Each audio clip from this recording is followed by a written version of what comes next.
السلام عليكم. طبعا أنا أحكي على الافتتاح اللي صار بالرياض بصراحة، وهذا الشي ما ينحسب على السعودية بصراحة. يعني أكو بيهم جاي يخرب السمعة، والله جاي يحكي. يا أخي أول شي بلدهم، ثاني شي والله عمي مرة حلو، مرة عمي حلو السعودية مرة. يعني أشوف السعودية هيجي عندهم انفتاح عالي، والله يعني دعنا كل شي. يعني واحد يقول حب احكي وكره يحكي.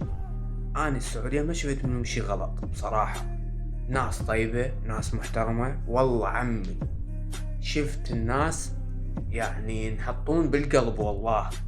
يعني اخي ما ينوصفه للسعودية بصراحة.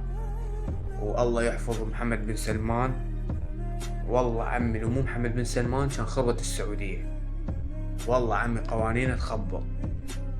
دعني هاي اللي جاي يحجون يقول لك والله سعودية والله هيجي والله. يا اخي انت شايف التطورات اللي عندهم؟ خلي يصير بلدنا مثلهم، عود روح احكي.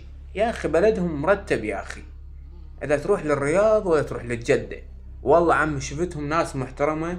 حتى شفتهم بتركيا عمي ناس شايفين،